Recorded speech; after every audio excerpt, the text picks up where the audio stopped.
Halo teman-teman, selamat datang di Value Stock.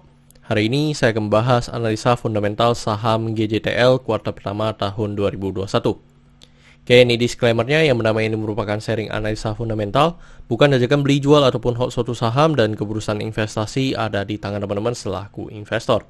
Yang ketiga dari analisa fundamental ini bisa dijadikan referensi untuk analisa saham-saham yang teman-teman miliki. Oke, pertama-tama kita masuk ke bisnis model dari saham GJTL ini. Untuk kegiatan usahanya bergerak di bidang usaha industri ban. Jadi untuk sumber income-nya berasal dari penjualan bannya. Untuk segmen usaha atau marketnya sudah ada domestik dan sudah dilakukan ekspor ke luar negeri. Untuk kasus hukum, saat saya membuat video ini, saya tidak menemukan adanya kasus hukum yang terkait dengan GJTL. Untuk kepemilikan saham dimiliki oleh Denham sebesar 49,5%, Michelin sebesar 10%, Lokeng Hong sebesar 5,06% dan sisanya dimiliki oleh masyarakat sebesar 35,44%. Dan kita bisa lihat dari segi pendapatannya cukup konsisten mengalami kenaikan dan secara kuartal pertama mengalami kenaikan sebesar 2,6%.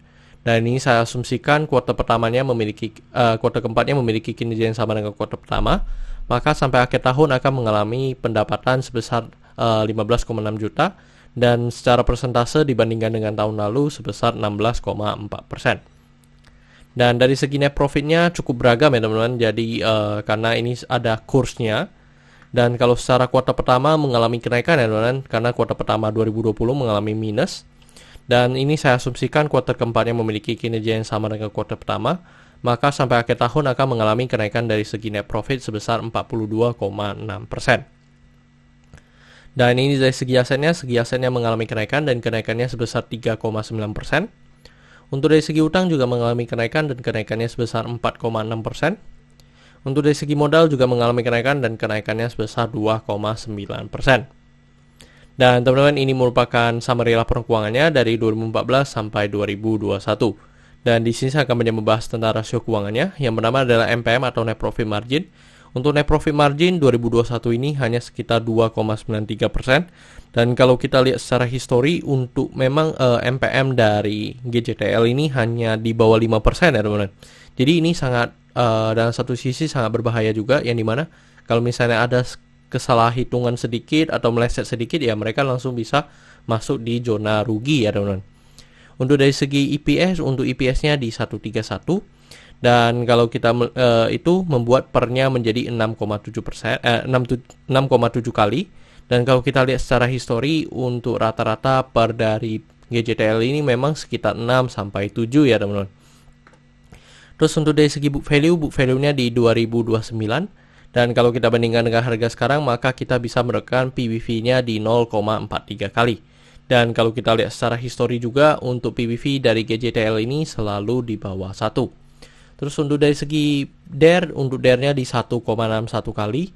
Dan ini juga DER-nya di atas 1 ya. Dan selama histori juga untuk DER dari GJTL ini selalu di atas 1. Terus untuk dari segi ROE-nya di 6,43%. Dan ini masih di bawah 9% yang saya anut. Dan kalau secara histori kita lihat juga memang sekitar 4-6% saja.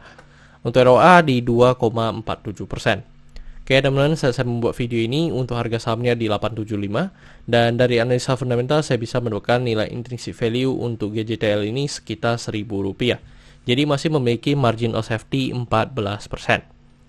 Dan ini kesimpulannya, yang bernama dari produk dan jasa saya berikan oke karena saya melihat perusahaan ini mampu bertahan 5-10 tahun ke depan. Untuk GCK saya berikan oke karena tidak memiliki kasus hukum. Yang kedua, memiliki pemegang saham mayoritas. Untuk revenue dan net profit saya berikan oke karena mengalami kenaikan dibandingkan dengan kuartal sebelumnya. Untuk aset saya berikan oke karena mengalami kenaikan. Untuk liability saya berikan no karena debt-nya di atas 1. Untuk book value saya berikan oke karena harga jual sekarang masih di bawah harga book value-nya. Untuk sektor saya berikan no karena liability-nya no. Untuk ROE saya berikan no karena di bawah 9%. Untuk margin of safety saya berikan oke karena positif. Untuk dividen saya berikan no karena selama 5 tahun terakhir untuk GJTL masih belum loyal membagikan dividen kepada investornya. Oke teman-teman, jadi kesimpulannya adalah 7 dibanding 11. Dan pertanyaannya adalah apakah saya akan membeli saham GJTL ini? Tidak ya teman-teman, karena secara fundamental maupun secara valuasi belum masuk dalam kategorinya saya. Oke teman-teman, saya rasa cukup sekian untuk video kali ini. Jangan lupa untuk like dan subscribe. Jangan lupa juga untuk follow saya di Instagram saya di royken13. Dan teman-teman, saya ada membuat grup Telegram, jadi teman-teman bisa join grup Telegram saya di Value Stock. Untuk linknya teman-teman bisa dapatkan di deskripsi di bawah. Dan jika teman-teman ada kode saham yang ingin saya buatkan analisa seperti ini, silahkan tinggalkan di kolom komentar untuk kode sahamnya. Oke teman-teman, see you in the next video. Bye-bye.